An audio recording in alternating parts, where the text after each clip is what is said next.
Hello, and welcome to Soul Spa University, where your souls can run free and your minds are free to expand.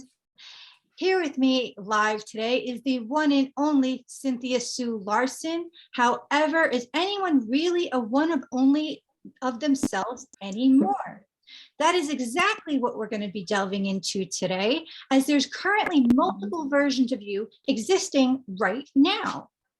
We're not only going to tell you about it, we're going to show you about it. In the meantime, please don't forget to give this video a thumbs up to support the conscious expanding content, as well as subscribe so your soul doesn't miss a beat. And if you share, it helps to be a part of awakening and further awakening the collective.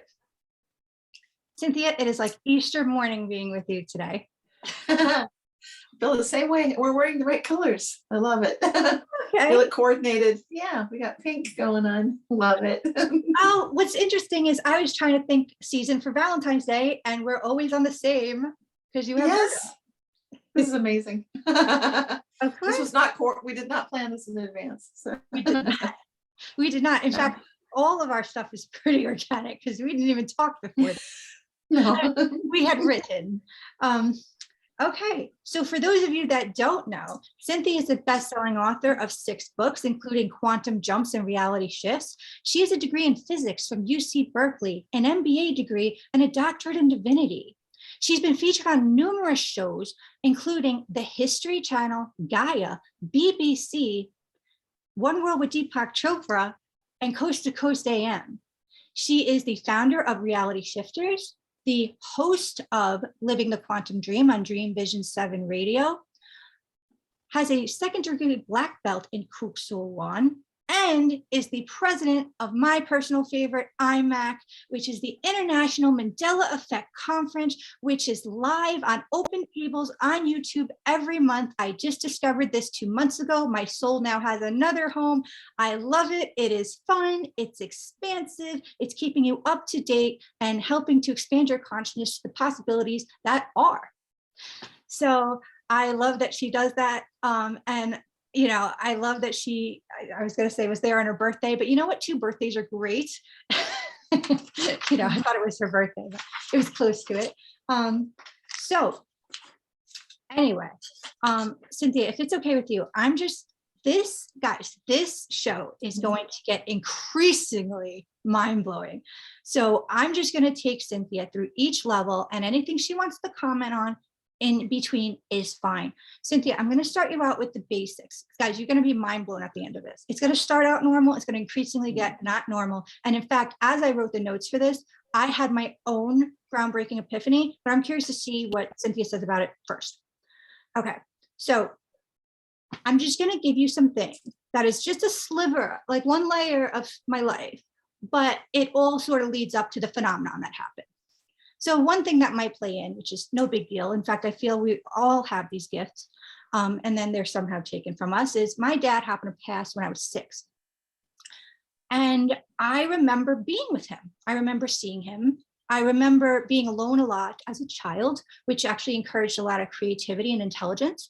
And I remember him like having me open my Precious Moments Bible and having me read it. This is after he passed. And I just remember, I think he saved me from drowning a few times, because in real life, I used to go on his back in the ocean very fearlessly. And when he was gone, I would just dive right in, not realizing. And people would say, where were you? Why are you always alone? You know, and I'm like, I'm not, I'm with my dad. I'm with my dad. And then eventually, when my mom, I think she was speaking of him, and I kept saying, it's fine, he's right here, he didn't leave, he's not gone, he's right here. Like, I was very like, that was like my soul mission as a child. It's just like, I don't understand, guys, like, you know, he's right here. And eventually an aunt of mine was like, kind of put me into the room, was like, hey, you have to stop because you're upsetting your mom. And I don't know, that might just be her interpretation of what was going on, because I don't think my mom would have really gotten upset at that. In fact, if anything, her tears would be of being touched, because she seemed very soul intelligent. But as a child, I'm hearing I'm upsetting my mom. As an empath and a child, that is the last thing you ever want to do I love her. She's my favorite person. I feel it. Oh my God, I felt stabs in my heart once oh my God. So I think that's what started to shut down my gifts, you know? Yeah. Right. And I remember being so confused. They taught us this in church that after we pass, we're in heaven, we're still alive. Why are people upset about this? Right. So that's one level. I just started at the basics so that maybe it builds so that it starts to make sense, because I can't just go in at me. No. Yes. Okay. Here's where it starts to get weird, guys. And this is just a fraction of the weird we're going to be encountering. So throughout my whole life, I thought this was normal to see images. I thought it was so normal that I thought, why even bother telling people? And in fact, it was kind of like, when you have a song in the back of your mind and you have it in the back of your mind for days, but sometimes you don't realize you have it in the back of your mind until you realize you have it in the back of your mind. So this is kind of what happened. I realized throughout my life that I would see in the back of my mind places that I'd been as a child. Like, say, like my first school was called Chapel School Elementary, right? And the way it was built back then, I would see like the corridor, like in the basement of, where my first grade room was, where the bathroom was, this, that, and there'd be a kitchen. I would just, sometimes I'd see images of this in my mind, weeks, sometimes days, but it'll be like my childhood best friend's house. I'd be in like one corner of a lot, in the back of my mind. Maybe the parking lot of my next school, which was Immaculate Conception in Eastchester, I'd be there for a while, and it's not like in my real life, I'm just there. Like, it's more like I'm doing my life, right? Nothing's stopping me from doing my life. And then once in a while, I'd be like, oh, that's right. That's been in the back of my mind for days. And I just think it took a while for it to become conscious. But I thought, well, this probably happens to everybody. And then I remember when I finally mentioned it to somebody, they were like, what? And I was like, what? And so as I was jotting these notes down for this thing, after the seventh time of me reviewing it in my head, I was like, oh, I think I realized it, but I want to hear what you might think of this first. Well, it sounds familiar. I've definitely done that kind of thing myself, and even in the weird, maybe where you're going with it is what other people sometimes do notice when you do this with focus. Like sometimes I not only feel like I was at a book event and there wasn't much happening and it was a nice day and I'm indoors, so I'm looking out the windows. It's a beautiful day. I'm daydreaming, and in my mind, it feels just like I'm walking down a street, Solano, in the city of Albany. And the book event was in Pleasant Hill.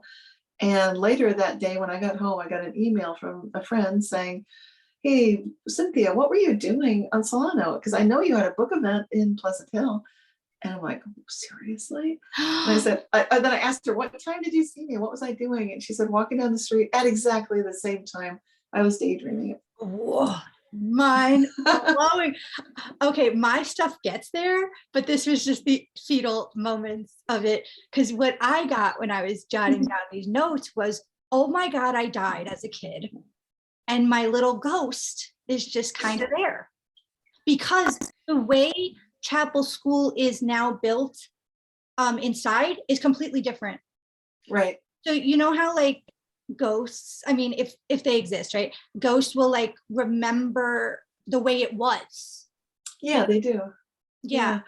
When I moved into the house I live in now, there was a dark, like a shadowy figure, a male figure that it was my first night in my new house, and I'm sitting in the living room in a rocking chair, and I'm just kind of like everything's moved in, I'm gonna rest. And I see the shadowy figure in the doorway to the room I'm in, and he's walking along and he stops, like frozen. And then I realized, oh my gosh, it's the deceased gentleman that lived here who passed away months or before they moved. His widow sold the house. And I realized, oh my gosh, I think that's him. So I was just thinking to him, like, there's a new occupant now. If you're looking for her, your wife, I think she's with her daughter in Southern California. So you might look there. But, and then he just sort of faded away. But it was like, it was a really clear, it was a very interesting experience. Yeah, you're right. So you could have been, from the way you describe it, that is the kind of thing that a young girl would be doing if you had passed away, that you'd be like checking things out, like, okay, let's see what's going on here, especially if he died suddenly and didn't know what had happened. Yeah, and I think and there's never any people in it, but I think I've been wondering what that was my whole life since I realized nobody else had it. And then finally, as I wrote these notes, I was like, oh my God. And then what happened was, with us high vibe beings, the electronics, and things will interrupt us a lot. So thank God I got my little soul daughter. Now, okay, because there was a few exit points where that could have happened. The few times I almost drowned because I thought my dad was with me. And then after my mom passed, I actually got hit by a car, and it was like internal hemorrhaging, brain surgery. And then after that, later, I was hemorrhaging from the throat. It just broke from a tonsillectomy because they waited too long. And then after that, a few other times, but I think it would have happened young because these are always places I was when I was young. It was actually places I was before my mom passed, but that car accident where I got hit by a car happened, maybe it was within months of me having to move out to Connecticut to live with my other aunt. So pretty much, and that was a year later or so. So it was that was within a year or so, my mom passing. So I don't know. I just think it's all very interesting to kind of look at. And then it gets weirder here, Cynthia. Here's where it gets weirder. I spend a lot of time in the forest, and like a lot of time. Like I don't have that much time anymore. So not really, but I used to spend 3 hours straight, like throughout, maybe 3 times a week in the forest. And now it'll be like an hour 2 or 3 times a week. And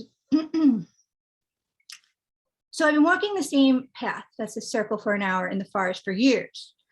And there's this one part that is like, the forest is a circle, like it's a little off the circle, and it leads to the lake. And I always called it the love path because I could imagine 2 people walking hand in hand down it. But I would turn to my right, which is where this forest part was, away from the people, more towards the lake. And I would always like feel something. And for the first year or so, it was like I would feel like London, like what is that? Eventually my sister told me she was in London during those years. So I thought, oh, that must be it. But then it grew. I've been walking this forest for a long time. So slowly this grew to, oh no. And I don't know how to put words into this, but I could look at the first part of the forest to my right, and it's like, oh, okay, I'm in London and I'm signing books. And then if I look a little beyond that, oh, that's more of a former lifetime. And then it's like, there's literally like 3 other ones or more as I keep going, and they're all in the same spot every time. It's like if you look at a magic eye, remember magic eye, where it's like a so guys, if you don't know, magic eye was like a bunch of pixels or something that if you kind of dazed, you would see a picture. I feel like that's what's happening with my third eye on this one path, and it just sort of graduated over time. And every time I go there now, it's exactly to a T. It's almost like they're frozen. And if I touched it, it would start moving. Like, and I'm not, physically touching it, but it's almost like if I paid attention to it, if I tuned in, I could see the movement in it. I could feel to see what's going on in there. And I've been known to be a creative person, but this is not anything I was creating. This was like given, like not like, oh, given to Christina. It's like I was receiving the information, and for a long time, actually. So first of all, I'll just pause there for a second. And I don't know if I've really told anyone this, because they're going to be like, I told a few close people. Oh, oh, Cynthia, we lost you. We got so high vibe. I will pause it. Our conversation went to expanding such consciousness that it knocked us out. That can happen. That can totally happen. I've had that happen a lot. Yes, Yeah. yes. So before I move on to the last little part of that, and then the next part gets even crazier, I wanted to get is this crazy, Cynthia? I mean, I thought for years, like, I just thought, to make myself feel sane, I thought, oh, it's my imagination. Either way, I enjoy it when I tune in. For a while, I was using each one to sort of, wow, these are feelings I've not experienced here. And that gets more into the next segment, like that 11 times it, which I'll tell you in the next segment of this. But like, I was using it to sort of heal me, because I thought, wow, I never felt the feeling of having a family, like, and I used to, for a while, sometimes I was using it for good. And then I would get really sad once in a while, because I'm like, oh, why can't I just be in one of those? They're amazing. And then I realized, wait, I am in one now that I could see all of those. And I could take from each one and try to utilize as much as I can to try to heal me here, which they don't have. But that does get me into a question later that gets really crazy about that. But in the meantime, I want to give you a chance. Does this sound crazy or what? No, it doesn't sound crazy at all. I think sometimes we get glimpses of an adjacent reality being right there. And when you're in that kind of hypnagogic or hypnopompic state, which I think you're in when you're in your favorite forest area, it feels like, when you're describing it, like if that was my experience, I would feel safe. I would feel like in nature, in that forest, I'd feel like this is the real me. This is like, I can relax. I can breathe fully. I can be fully grounded. And then there's this whoosh and all this energy, and it opens up. And so if that was my experience, I'd be feeling like, this is amazing. Like, there are these adjacent realities. And I can relate to what you're saying, like feeling left out. Like, I'm just looking in the window and I'm not in it. But I love your epiphany. Like, but wait a minute. I can see these. Therefore, I'm kind of like in the central switchboard or something. It's kind of like I've got access to everything. The real me is bigger than any of these given particular realities. The real you, the real Christina, is, the one who can experience all of this. And I think that's brilliant. That feels true. And it's an awakening. It feels like an expansion. So it feels right. It feels resonant to me. I love it. Okay. I do have a question directly that I wrote regarding what you said, but I'm going to keep moving on. But this yeah. And I was, what it was? It was like, whatever this is, it feels good. And I'm using it to help me. Yes. Yeah. And, and it's interesting, and I'm just kind of light and playful with it. It's sort of like, and it's interesting because you said it's on your peripheral. Well, technically it is metaphorically beyond the peripheral of the forest is in a circle. This is off the beaten path. You know what I mean? It's not in the direct circle. It doesn't, right. If I'm going from here to there, it takes me off that path. You see? Right. Like, right. It's not going in the same direction. I literally go there and come back because I feel there's something. Yeah. It's special. Yeah. Yeah. And it's interesting because if my reality is going this way, there I am going, I don't know. There's something special about trees. I feel it too. I'm really drawn to trees. Like they mean so much to me. Yes. And where I'm staring, oh God, I'm so eager. I wish you lived in New York so I could show you. It's like, that's where there's a vastness of trees and there's no humans. Like the forest I'm usually walking around, there might be humans in it. This one, you'll see some deer, but this is like, I'm telling you, I feel that there's like, it just is like sacred space. Yeah. Yeah. Yeah. Okay. So here's where it gets crazy, guys. You're gonna be like, here's where it gets crazy. Okay. Here's where it gets really crazy. This is what it graduates to, I guess, years later. And when I walk in the forest, I still have that amazing experience, but this took things to an 11th degree. February 2020. I I'm about to get a little personal, was nervous that week because I felt something. I was in a relationship, and I was really nervous for some reason about, I think I thought we were going to break up or something. Anyway, it was a Friday morning, and by the way, we did end up breaking up Friday night. So and there was nothing to say that in the real world. You know what I mean? This is like, sometimes you're just tuned into things. I dreamt of my mom passing before she passed. I've had a lot of precognitive dreams. But this is like, when you're connected, I don't know. Either way, it was Friday morning, and I noticed this feeling in me of being really nervous. And I was like, you know what? This is after a week of it. I was like, kind of like, no matter what, I don't like this feeling, And I was like, so how can I fix that? Because no matter what relationship I'm in or not in, why do I feel like my damn life depends on this? Like, no, like hang the phone, hold the phone, this, it's one thing to be in love in a relationship, but I happen to not like this nervousness, this fear anymore. So, I was scrolling, it was YouTube in the morning, and it was like, enter a different reality meditation.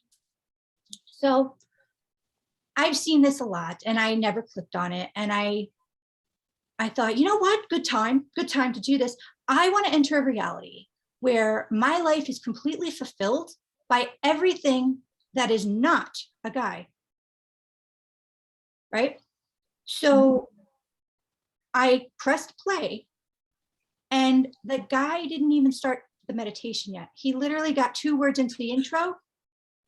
I got the only thing I could call it right now is a download.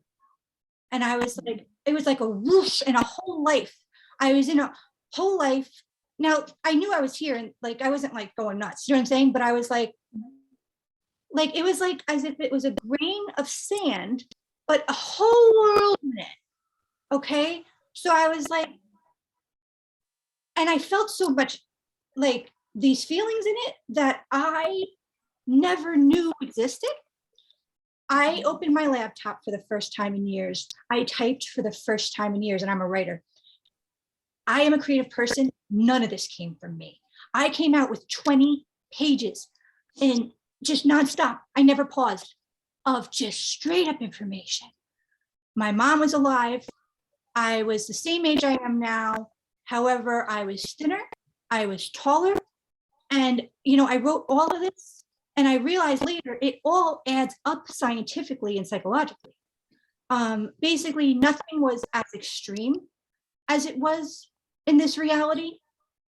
So basically, what's going on is, like, in this reality, I'll walk 3 hours in the forest to try to burn off the cupcake I just ate. In that reality, I'm naturally more balanced. You see, I'm naturally more balanced because I didn't have so much early trauma.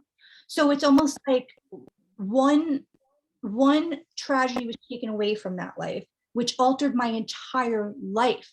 I think because, and I'm not, listen, I have so much sympathy for everyone out there. I don't say my life is worse than anybody at all. I feel, I'm grateful for anything I have. However, I couldn't help but realize that, since I didn't realize it so much until this, that when my mom passed, it thwarted me. You know what I'm saying? Like, where now my growth is this way. Mm-hmm. In that one, and I'm not saying any reality is perfect, and I'll get to that in a second. I never felt such balance that I didn't know existed. I knew cognitively to try to feel this way. I didn't know the difference until then. I was crying as I wrote all this, in a good way, because I was like, wow, this feels like heaven. And trust me, was that reality heaven? No, but to me it was. To me it was. Right. I felt it deep in my, I don't know, the word sacral chakra comes to mind. I might be wrong, but such a balance in there. I didn't have a back problem like I do now. And I'm not saying I have a back problem, but I'm constantly cracking the right side of my back. I think I was grown different. You know, I believe emotions have to do with physiology all the time. And, you know, it's just, I realized I'm taller and thinner in that one because like it's weird things like that I wouldn't create. Like I eat salad with salad dressing there. I don't touch salad dressing here. I eat everything raw vegetable. You know, I'm extreme in this life. I didn't realize the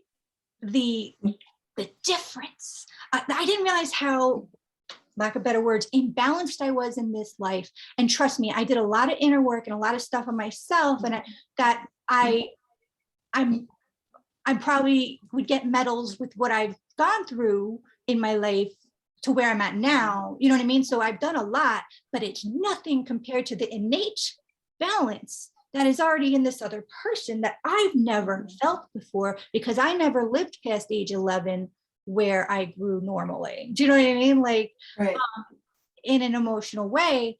And okay, but it's so interesting. So in this reality, my emotions are kind of like this, you know, like a range. My humor is also like this. So I have a wider range of humor in this life as a result of what I went through. There, it's like my humor would be, if it's a range from 1 to 10, maybe like a 2 to a 7. Here, it's like -5 to 25. You know what I mean? So, I mean, I don't care. The healing I felt from that, and I'm not saying, oh, it's such a better life. To me, it was. To me, it was. To anyone else, it's average. But I was, you know, I had I had exact numbers of how much I had saved in the bank. Because I still lived at home. I had my childhood friends over once in a while, also very successful. And was I very successful? I would consider it now, you know, but, you know, then, you know, in the reality where my mom's still alive, I probably could have been more. I don't know. You know, I was still life coaching, but I was just so balanced inside. If a guy was interested, it's like, you know, it's kind of similar to here where I'm not interested in many, but I'll get into it more another time with you personally. Very different story. But I've actually, okay, my mom was alive in that one. We had a funny back and forth. You know, she had her life, I had mine. And I was just very like, I hate to say less codependent than now, because no one would say I am right now, but it's just an inner feeling of, oh my God, I didn't realize how imbalanced I was in this one until I looked from that one. Right. Yes. And God, there was one other thing I wanted to say before about it, but it was like, oh man, I think I lost it. Let me think. I mean, guys, this was so profound from the inside out. I'm trying to remember. There was so much more. I mean, I had 20 pages on it, but I'm trying to remember. Oh, okay. Here's the lasting thought on it, is when I connected innerly to my, you know, and I'm like, not dealing with this, but digesting it, you know, and I was like, oh, but they were like my guides, or whatever is higher self guides, angels, mom, I don't know. We're like, yes, but Christina, your reality here is a more enriching experience. You have such a wide range of emotions. You could enjoy things more here because you've realized the darkness here. You can move people here because of how moved you are by things. You are going to help people, and I'm not going to get into what it said, but it basically, I was like, oh, you know, I want that one, you know, and they were like, that's okay, there, and you could access it, but don't look. But they basically were showing me without a bias what's good or better. You know, they were like, you know, but this one, you know, they're not saying it's better, but they were showing me the good parts of this one because they could see I was like, right. you know. Yeah. Yeah. Oh my gosh, They that's were like, intense. yeah, they were like, despite the fact this reality is messy for you, and they didn't have words. I don't hear words. It's more of a feeling. It's like, but it's beautifully messy, Christina. This is a Yeah, magical mess that you're going to move, people with. You have this gratitude, this joy about things you couldn't have in the other one because you didn't realize they're, yes. yeah, that's really true. And the passion, I can feel the passion. You've got wild, crazy enthusiasm and passion. And I know you would have in the other one too, but it would be different. Yeah.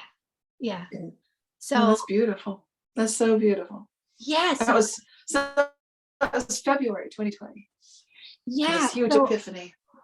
oh my God. And that's what I was like, it was such an amazing, chilling experience that even though me and my boyfriend broke up that night and that was very, very hard, I was still like, look at this gift.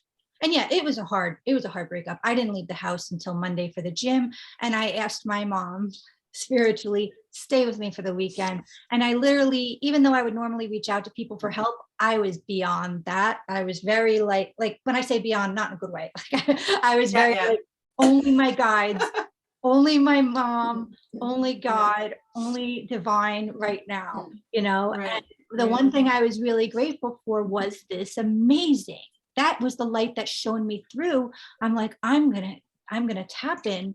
I'm gonna feel that balance, and I'm going to heal myself. I'm so glad this came into me because now I could go feel it. I wouldn't know how to feel that before because I didn't know it existed to feel. Exactly. I knew cognitively, but I thought cognitively I had that balance until you don't. Yeah. Yeah, you don't know until you know. Until you see it from there. That was an amazing gift. Amazing gift. I'm so moved by it. And I can feel like the difference it makes. I love your analogy of like it's like you're just growing off like a tree, kind of crooked. And now because you know this, you can kind of you're still you've got the breadth and the range, but you can grow straight too, because you do know now. Wow.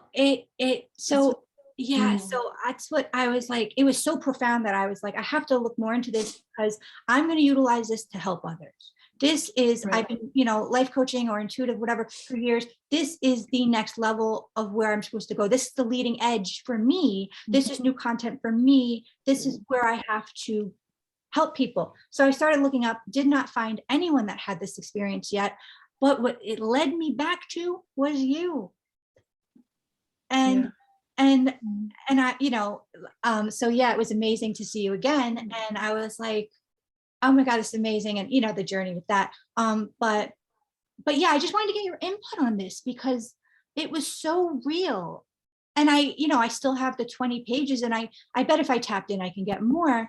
But yeah, I just wanted to know what you thought of it because it was crazy. It wasn't a dream. The meditation didn't even start yet. He was saying. Well, it's kind of like self-driven. It's from your higher self, from that level of self where you do have the awareness of all the different realities you can be in. And I've had some experiences of like meeting another myself on a bus in Canada, of all things. And it was just like so weird. It's like I knew that was me, and I've had dreams of another me. So I know what that feels like. And it's like, okay, I'm all over the place, but I'll just touch on them really quickly. So the one in Canada, I'm actually looking at a woman reading a book, which is Catch 22. And I'm like, seriously, this is just like so trippy, because it's a deep, kind of a profound book. And I'm looking, I felt like if I wanted to, I could see through her eyes. It was really weird. And I was wondering, does she notice this too? And yeah, you know what I mean? That was my next question to you that I was thinking for the end, which was, since then, other ones have come to me and I'm just light and playful about it. I'm just like, okay, again, not from me. I think the first one was instigated from, I felt such fear and darkness. I put my intention out there spiritually. How would it feel? Right. And then it came, it came to you. That's the thing. When you ask questions, I find, we get answers. So when we ask questions, that's why I love How Good Can It Get? Because then it's a good practice to add that. It's like a perfect spice to anything else you happen to be asking, because it'll tend to course correct. Even if you did inadvertently ask something, like, oh, why did you ask that? But at least you put in how good can it get? Thank you. So it'll pull straight. they'll pull it right back up again. But that's beautiful that you could actually ask, like, what would it be like if I had everything? And then you feel it, and then you realize this is much more than to feel it is so different than just cognitively to know. So Yeah. to me, this is real. And it's something that's replicable for each individual when they are ready to take that jump. You have to be courageous. You have to let go of the fear. And so, as a guide and a coach, you can do that with people. You can encourage them. They can be safe with you. This is a safe place because a lot of people don't have that kind of courage right off the bat. It takes a lot to because it's scary. What am I going to see? I'm going to feel this. Like, what is that going to be? It's like ah. So Yeah. And guys, that's so cool.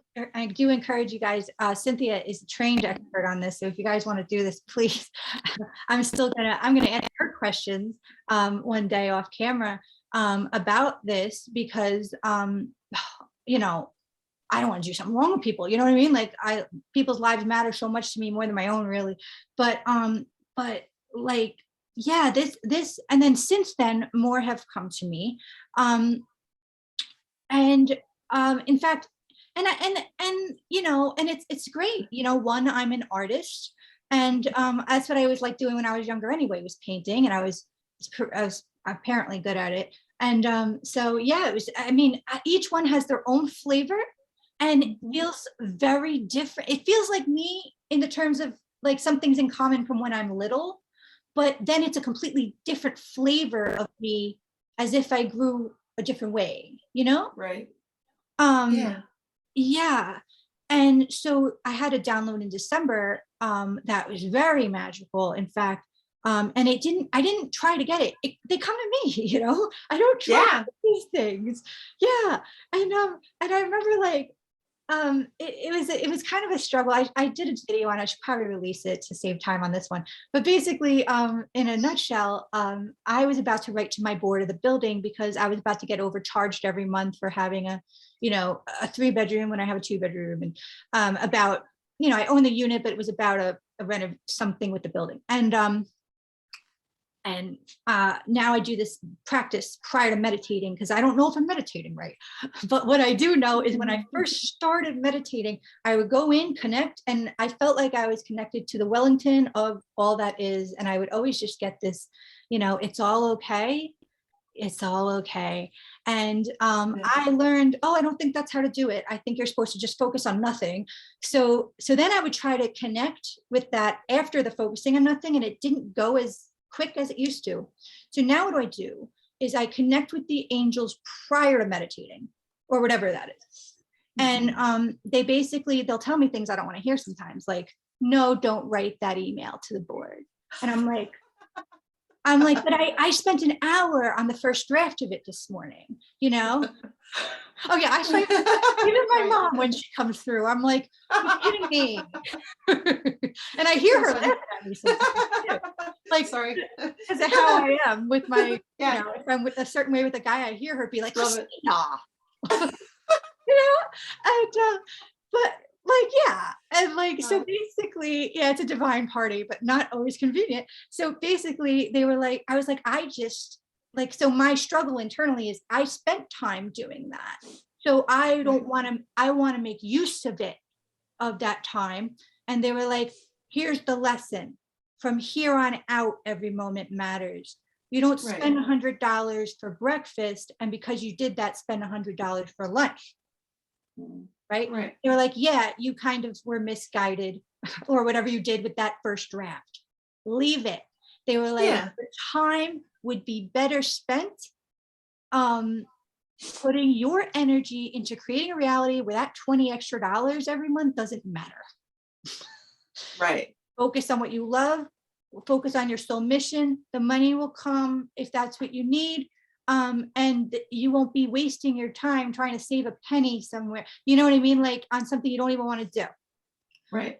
So it was very profound because I struggled with this for an hour. And then my friend sent me a video I literally already kind of said no to, not no, but like, oh, I'm busy. And then she sent it to me. I'm like, I'm supposed to watch this. And I was in the middle of this download where before I watched, I was like, I bet this is going to confirm it. And out of nowhere, this download came of me, another version of me in Eastchester, right? And I have this whole other version, and I'm actually, um, we'll talk more off camera, but I'm pretty good friends with you in it. Yeah, and I could explain where I live and all these things, and she's very abundant and she's exuberant, and like, I don't know what it is. Like, I also saw my mom for a second, like her spirit. It was just this. It was the energy of wealth and doing what you love. From doing what you love. It wasn't about wealth. It was about your feeling. I can feel that one. I can feel this easy confidence that you have in that reality. Just you're relaxed. Yeah, it's kind of like you got this grace that just permeates right through everything you do. Yes, and it's fun, and I get to do what I love, and I don't have to worry. Like, my whole life's been around ever since, and it's just amazing. And when it was a grain of sand. That's a whole other world. It was such a profound feeling that now I use it ever since then to course correct. So I've been learning we all try to learn how to deal with triggers in the best way. For years, I've tried for years. And yeah, you start to make a little bit of progress here and there cognitively. This transformational from the inside out, where now when I get triggered, what do? I literally connect with that reality. And from her, I see it from her to me. And she immediately, I feel it from her to me, be like, oh, that doesn't matter. No, like, that doesn't matter. What matters is you and your success, like in doing what you love, right? And like, because I used to have a problem taking things too personally. I would never tell anyone because I don't want to bother them, but I would feel it a lot. And I would feel it. I would be so upset and hurt. And I would let it eat me alive and think, what did I do? What's wrong with me? Right? When I connect to her, no.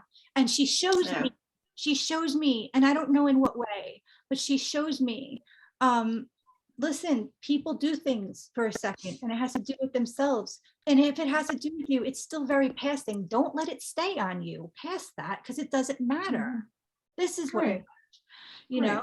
And so ever since then, I've course corrected to try to, build a new neural pathway so that I can be her eventually.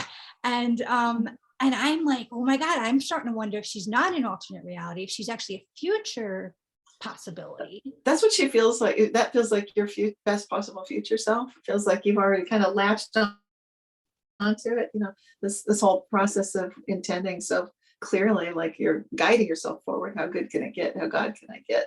And that's calling it in. So you've been inviting this, and I love it. And I, just like you, I just want to mention, I've had that experience where once I jumped up on stage to play a drum kit, and I don't play drums, but what happened was I felt like there was this other version of me that was just, because the drummer walked off the stage and they were playing blues music, and I could still hear the drumming, and then I could feel myself drumming it. And then it became like, I got to get up there. I'm like, but you've never played the drums. But there was something in me like, no, I can totally do this. And I need to, because it's missing the drums. And I'm like, ooh, okay. But it totally worked. It was just for that one thing. But it's like that. So if anyone has access to that, just knowing, like, when you feel that inspiration, then you can you trust it, learn to trust it, learn to be playful. And kids do this all the time. But as we grow up, often we tend to lose that giving ourselves permission. Like, it's going to be okay. Like, I don't need to worry about this. Yeah. That trigger. It was a trigger that used to trigger me. But now, no, don't need it. Don't need that trigger. It's not part of who I'm becoming. I love it. And it's so interesting you said that about the drums, because after my mom passed, the person who had custody of me, Dr. Alonso, was seeing somebody else who's a great pathologist. And so we would end up at her apartment in Philadelphia a lot. And when they would, I would want to give, I want them to have privacy. I wanted him to be happy. And so I'd be in heaven with literally CD cases in different ways, 2 pens, and me drumming just for hours. And I never learned it, but I was actually really good at it too. And I could do it for hours to my favorite, any songs. And it was just like, because each thing that had a different sound, and I would keep the rhythm. And it was I'm part of this and I'm doing it. And I love, oh my God, I get you. And my mom used to love guitar. So I play guitar. Yeah, so yeah, sorry, off topic there. I've got one right next to me. Oh my God, beautiful. Oh my God. Like right here. Like literally. That's Right amazing. here. Oh my God. Now I have flashbacks, especially seeing you with it. I just remember seeing her with it all the time. Oh my God. So, all right. So what's even more profound about this, and then I'm going to get into questions with you, is Okay. okay. So when I help people, I take them through this thing, and I do this to myself too, where when they're upset about something, I have them kind of remember when that first, if they can remember when it first happened, whatever pops in their head. Basically, I end up with them healing when it first happened to them as a child. Mhm. And so what I'm getting at is, oh my God, do you think this is happening from the other side? Imagine if it's my future self going back to me now Right. and Right. being like, it's okay. Right. I mean, like, imagine if it's really happening. Like, I would do this with people, and I feel profound differences when I do it with myself if I go in the past and stuff. And I feel they do too. But oh my God. But a lot of times what I do with people is actually bring in their future self, and they were there, that's new to them. And now all of a sudden I'm like, oh my God, is this my future self coming back and helping? Because it really is shifting me. It really is shifting me in a way that me looking at a piece of paper and trying to learn, don't take it personally. Yeah, I could do that. And that's from the outside Right. in. This is from the inside out. Right. Well, this is part of quantum physics too. The future self concept is quite real in quantum physics because of the retrocausality, the fact that within quantum physics you can make a future choice that affects the past, and they've done the double slit experiment that way. Works great. So the choice of which slit you're looking, where how you put that observational device in the experiment is the future decision that changes the past, basically.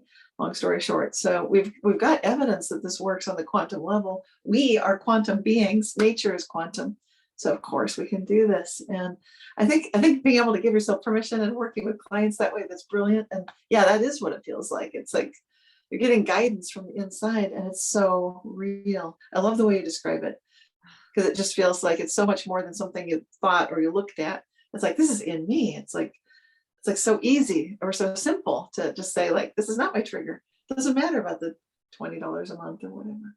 Yeah. Yeah. Because, it's like our experiences that when we're younger put these filters on us. And then if you shifted to a reality where it's either the future you where you're past it, or another reality where those things didn't happen in that exact way, you feel how it feels to not have that filter that gave you that, Right. you know? Right. Yeah, It- exactly. yeah. And it's funny because on iMac the other day, they were talking about something I wanted to touch on, which was, if you see, and actually I think I typed about it in the chat, but basically, how do we know that, like, this is, how do I say it? Like, me looking at the color blue is the same blue that somebody else is seeing, They're looking at something and it's labeled blue. I'm looking at something and it's labeled blue. But what if it actually looks brown to somebody, but they're calling it blue? You know what I mean? Like, in other words, we all are, I've always been thinking that in terms of this quantum, not quantum, but that simulated universe thing, I'm like, well, we're already in it because it's all through our filters and we're projecting, you know what I mean? And who knows, we could all be looking at completely different things, but we're just sharing it and labeling everything the same. You know what I mean? I don't know. That's really true. No, that's spot on. And some of the top visual experts and sensory perception experts, that's what they write about. And they have a way of looking at this entire topic that indeed it's like reality is not, it's not out there. It's like we're interpreting everything. So it's not necessarily, like people say, trust your senses and what you see and smell and touch and taste and feel, that's real. But the truth is that's all interpreted. This is all, it goes through all kinds of filters. By the time we take what's out there and bring it in, then it's not even the same anymore. It's very much like when we work on a desktop computer and we're throwing a file into the trash using that icon of the trash. that's not what's happening inside the computer. But it's like that. It's kind of like our senses are like that. They're translating everything. So it's not even, you're right. Yeah. We don't know for sure that what you see as blue is the same thing as what I see as blue. We've agreed that the thing that I think is blue is similar. You call it blue. We both call it blue most of the time. But even that can be changed.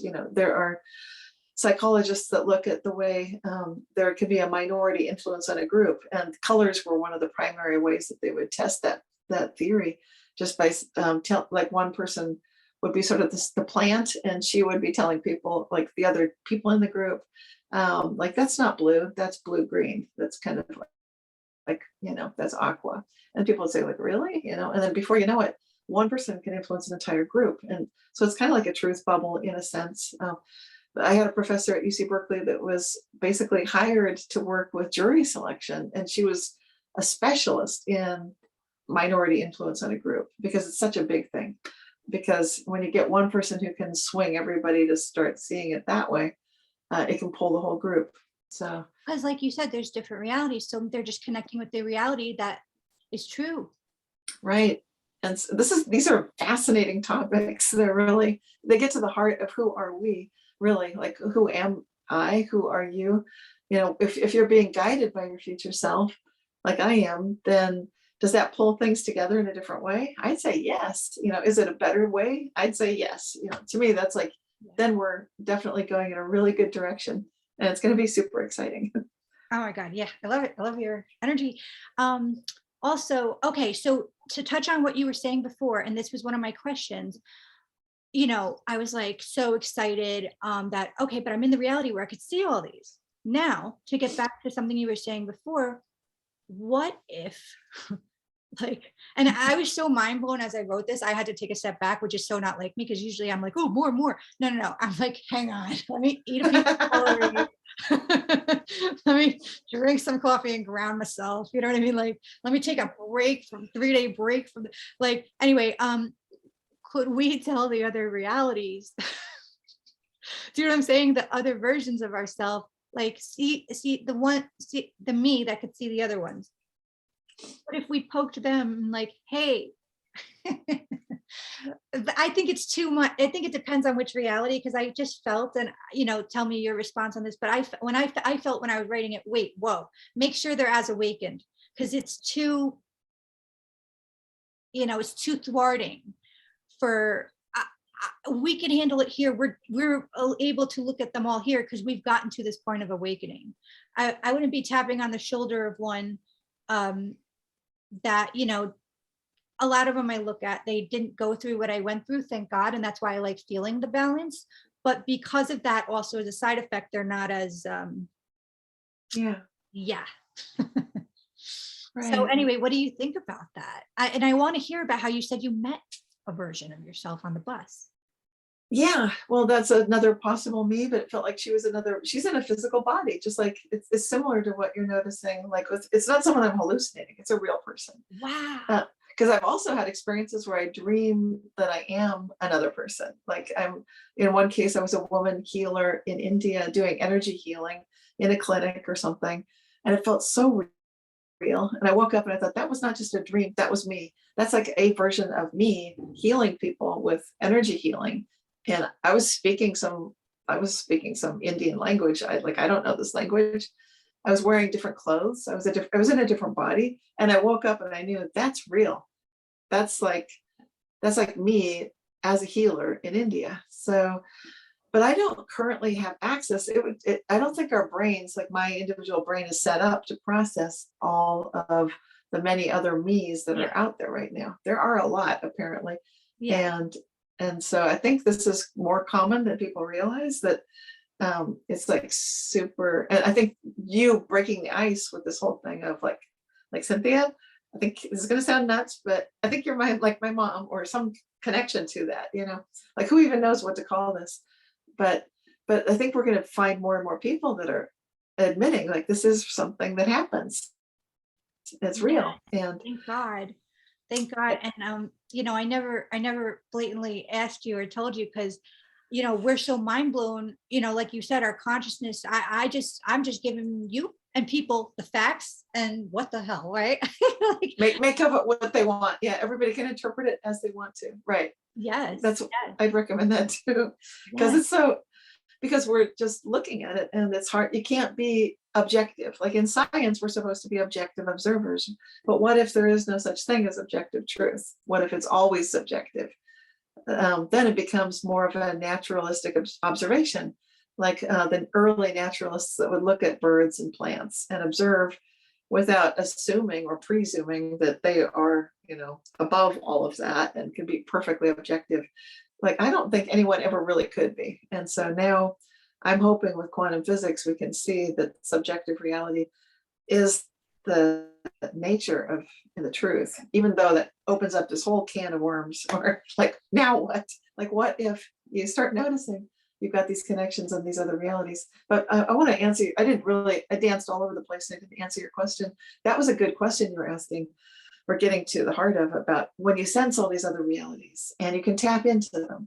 Then do you knock on the door and say, hey, can you sense me too? Get like that two-way conversation. It sounds like is what you're asking about.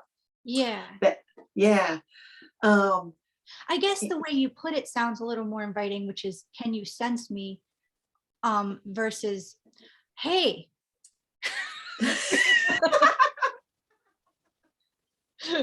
Then they'd be like, oh my God. What's that? Where are the pills for this? You know what I mean? Which is so not me in this life. I'm like natural, guys. Like, I wish I had a shaman at one point. Like, yeah, I find drugs to be very soul robbing, but that's just my interpretation. But the way I deal with reality sometimes is some wine on the weekends. But anyway, back to this. Yes, back to what you were saying. What do you think? Yeah. So well, that's interesting. And I find like if I do knock on doors, it seems like usually it's always a busy signal pretty much most of the time.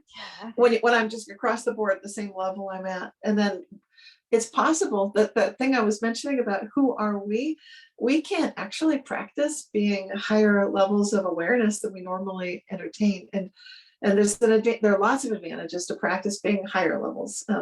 Some of the advantages are that you can start doing it's kind of like pruning your own bonsai tree of all of your possible realities and saying like, I want to nourish these branches and these other ones, maybe, I don't know that we need them so much. So you can do some self-pruning of all your possible selves, basically, which is another interesting thing, but it only works when you have to be a little bit higher than your normal daily life. You have to kind of, that involves going into a state of, that's what I think you were in it when you were channeling and you're just writing all these things down. When you're tapped in at that level, then you're harnessing your future self. I keep going above myself because we're used to our 3D selves and our 4D heart, it's like the heart chakra, the fourth dimensional. Then you get to 5 and it's like your throat. 6 is like a third eye, 7 is the crown. You can go higher. You can go to 8, 9, 10, 11. And when you get up there and you practice that, then, and that's who you are, then you retain your identity above and beyond just this oneness thing. Because a lot of people say, go to the oneness. Great, that's a good direction. But you still have individuation of self a lot higher than people realize. So often those go like, and then you're one with God, but one with God sort of, but you're not God. You're not that absolute pure, zero entropy presence that's pure love and pure power and so far beyond words that I can't describe it. So that's quite real. That creator energy is real. This is a huge topic. So it's bigger than what it seems. Yeah. And it's an individual experience. Yeah, I love that. I love that you mentioned all that too, because I think it makes sense of what I used to think was meditating, where I would go in and go up. And maybe what I was doing is connecting to like my wise self or my higher self, because I would just have so many moments in life where I'm just driving a car or walking and I feel so much love for the whole world for some reason that I could just cry looking at anyone. Do you know what I mean? Just out of touchedness of like, you're so my soul family. This is what I mean. Like, you are so my soul daughter, because I do that too. It's like, this is how I live. Like when you talk about that, like me too. Yeah. And your mom too. It sounds like she was that way too. oh my God, beautiful. So yeah, in terms of knocking on the door of the other ones, like, yeah, it's a tricky question, it's like, do we not, you know, to say like, hey, uh, I'm your other reality. Like it might be too much for the other reality thinking. You know what I mean? What I usually notice is, like I said, busy signal. It's kind of like they're engaged in what's going on. So it's kind of like, yeah, I see you, I feel you, but is it important right now? Like, Yeah, not that's good. really. That's good. I like Yeah. that. Honestly, it just seems too much for me. So I like the ones that come to me and directly talk to me, because which was the Eastchester one. I mean sorry, it is that, but I don't want to just say the December one, which I think makes it so pivotal because I can connect and reroute. The other ones I can connect and reroute, but they're not talking to me. I'm more tapping into how that feels.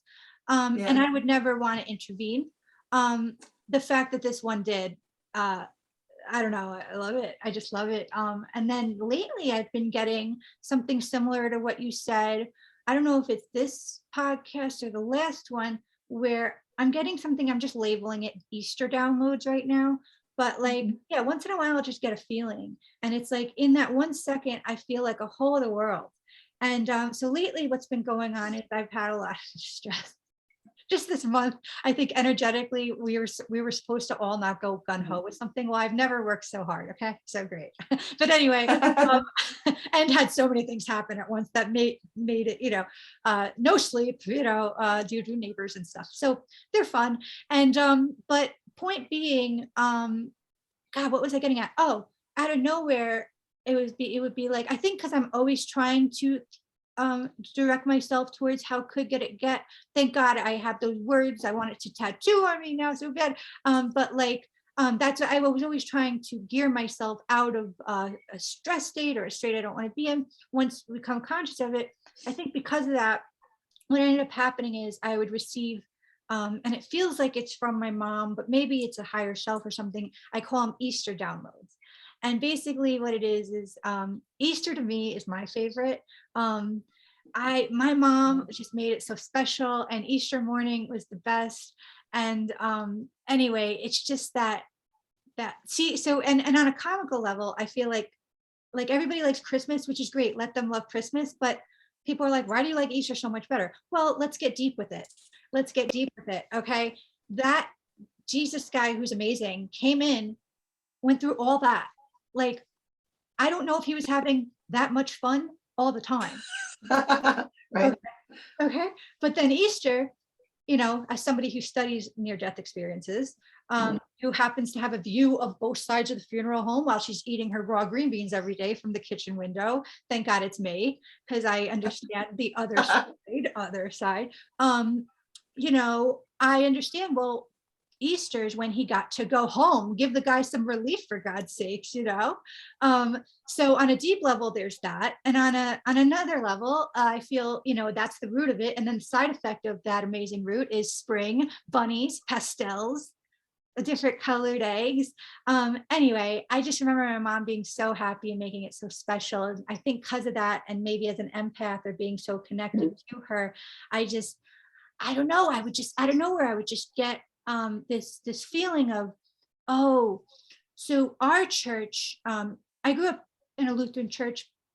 I kind of believe in a lot of things now, but we would have our services outside sometimes, like, under the canopy of the stone church, but still outside. And I just remember like a lot of spring we'd do that. And I would just get a download of like, being with her then, or, it's like an Easter morning feeling. It doesn't have to like narrow in on one thing. It's just this feeling of like all different ingredients in it. And sometimes it'd be one that I'm like, oh yeah, no, there's like, oh yeah, so I don't know why I brought that up, but basically to relate on how sometimes you're like, gee, I feel like I was just walking in Memphis, just quoted a song by accident. And then your friend is like, were you walking in Memphis? I mean, mine didn't go that, mine isn't doing that, probably because whoever's still there doesn't know me, because I've had to move out of the area. But I mean, even just where I was at, and it is so magical. So it's so interesting that, yeah, It's beautiful. I kind of like, I guess I mentioned each of these things to ask you, originally ask you, what do you think this could be? However, I feel from your energy, it's already answered, but if you want to answer. Oh man, I just love the feeling of describing Easter and how you felt that, and the outdoor service. It's so beautiful, and the joy that your mom brought, and the Lutheran connection too. Because the only religious presence in my family, the strongest person who had most faith was my mother's mother, and she, of course, was Lutheran. Of course, so This is great. So I just had to mention that. This is so weird that I even mentioned that. It's so funny. Okay, so this is funny because this has already been answered by you, but have you ever met or seen or experienced another version of yourself, or other versions of you? And you said on the bus. Now, when you saw that person on the bus, you said it looked different than you? Yeah, she looked different than me, but I knew it was me. It's so hard to explain it. But you know what I'm talking about. So it's not just the look, it's like the feeling. Yes. And the way that it's like, I just know, like, I know that's me. It was like really surreal experience. Yeah. And that was a number of years ago. That was back in the 1980s. So this goes back. So before in this awakened. Yeah. Yeah. So and these things have been happening for hundreds, if not thousands of years. So we don't have to get worried like it's all reality's unraveling because of something some government agency did. Now, I think they're late to this party. They're trying to control it, and good luck with that, Yeah. Let me see. I wonder if actually, oh yeah, we're almost done. Okay. Because I was about to pause it. We're almost done. So okay, this is random, but also based on what you just said, I heard someone in an interview, and I can tell you about this another time. I remember I'm drawn to this kind of stuff because of my soul mission. I guess that's where I'm going. And I remember in an interview, someone saying, and I'm like, I can't wait. If I ever meet Cynthia, I got to ask her. And I put it on my list of things to ask you. And it was supposed to be one of my off-camera questions, but it directly relates. Okay. I'll just leave names out of it. But basically, the woman who was interviewed basically said it's, and I'm hoping I interpreted this wrong, but it made my soul feel so halted. She basically described an experience like you had where she knew another version of her was right there. It didn't look anything like her. And she was like, yeah, don't go there. You don't want to go there. And she wasn't just casual about it. It felt like she was like, just don't even think about that. Like, because she's trying to be like, and I don't know, I don't have anything against her at all. I just felt in that moment, like, what? We are expanding consciousness. That is that's it. So I was just worried, and I was like, I gotta ask Cynthia.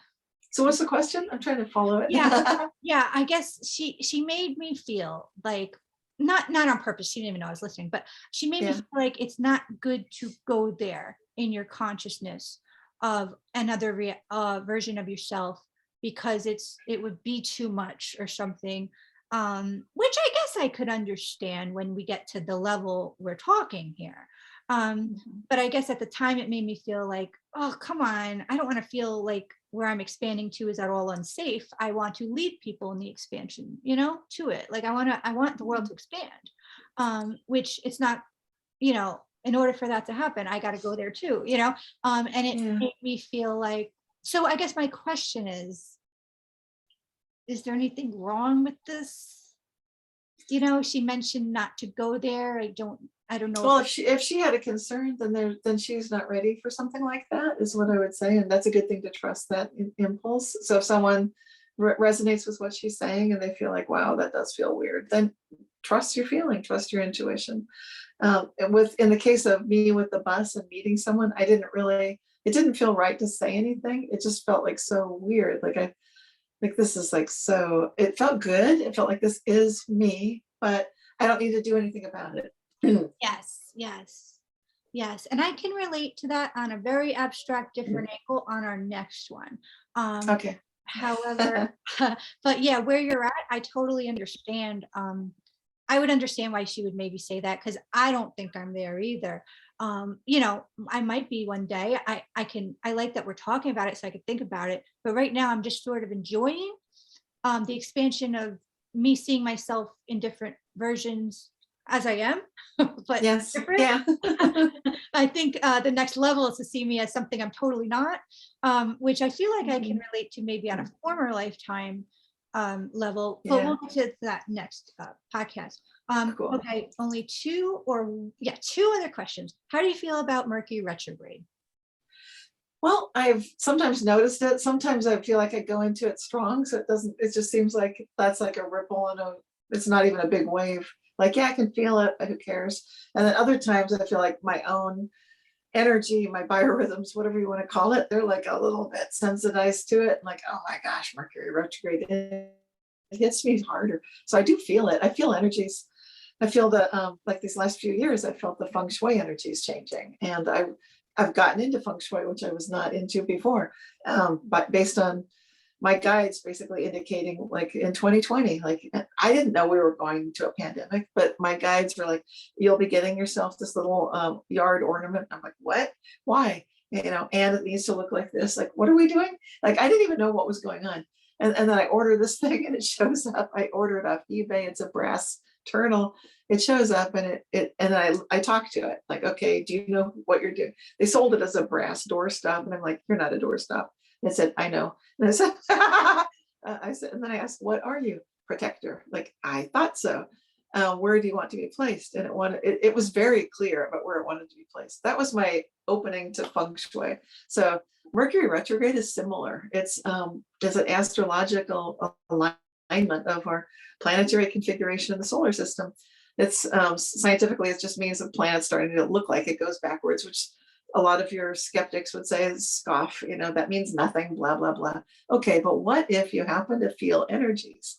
Well, that's a whole different thing, because then we can feel it.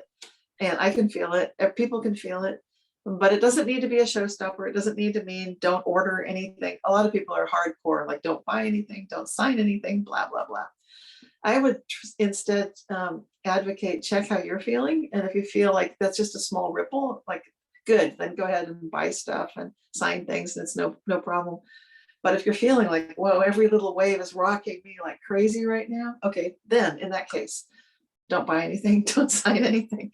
So you really trust yourself, get to know how are you feeling, what's going on for you. And it doesn't mean it's not bad or good, it just is. Like when energies are rocking you around, you're sensitive.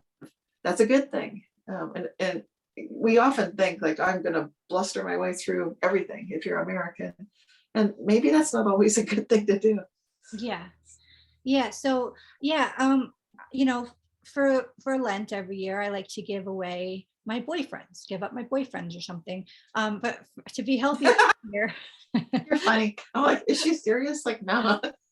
Good. but for this year, I'm trying to be a little healthier. I've literally done that every year, and you know, sometimes I don't have one to give up, but if I do, I do. And but no, this year I'm like, you know what, I'm going to give up tarot readings for my sign Virgo, because it feels like such a vacation for my mind when I hear them. But then I feel, you know, we're creating our own reality from our thoughts, you know, and I'm like, and now I'm for my, if I do have a boyfriend, the poor guy, I'm like, you cheated? You're cheating, you know, and he's not, just from his damn reading, you know. So the same way with Mercury retrograde, I'm like, I'm not even going to acknowledge it anymore. But then the information will come to me and it couldn't be more right. Like, it's like, you know, I Yeah. start to notice technology and stuff like that. Every Mercury Yeah. retrograde, certain things happen where it doesn't any other time. I literally have Exactly. monetary Yeah. Right. records of me having to hire someone to help me with technology every Mercury retrograde, you know.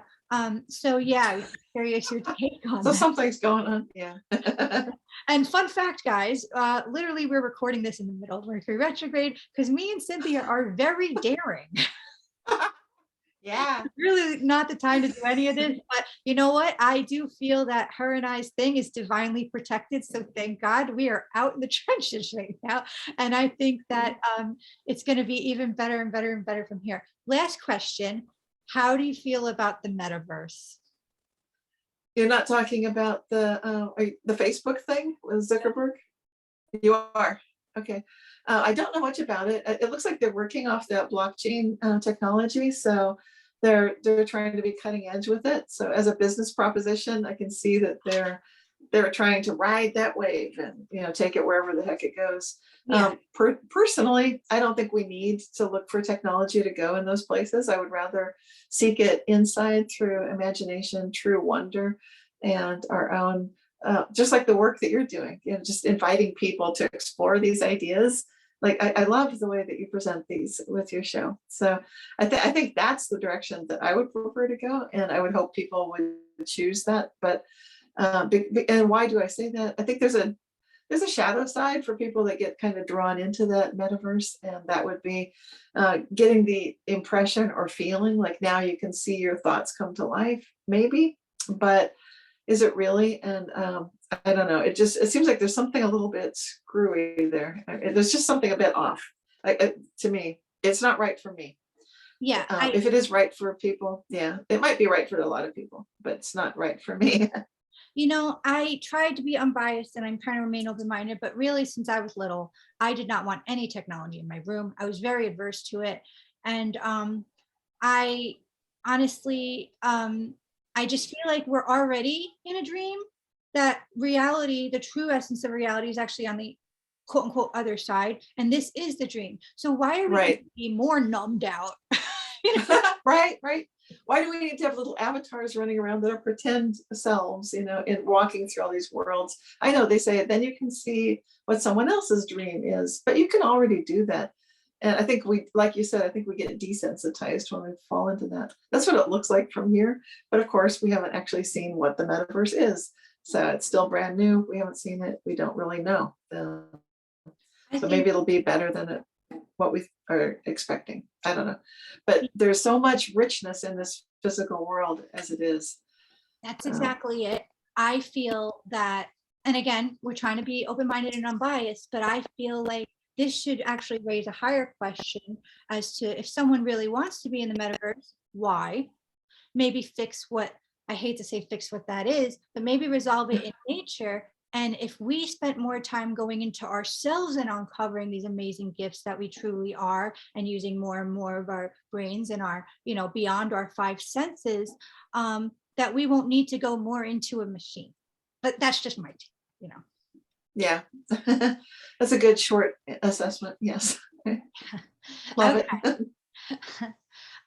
Anyway, speaking of getting back to nature, Cynthia and I do have to do so now. So thank you so much. It is beyond words having you here. Amazing pleasure, Cynthia. And I could spend forever with you. You're so amazing. And I'm sure my audience loves, please check out all of Cynthia's things. You're awesome, Christina. Thank you. Thank you. Okay. Thank you. Bye. Bye.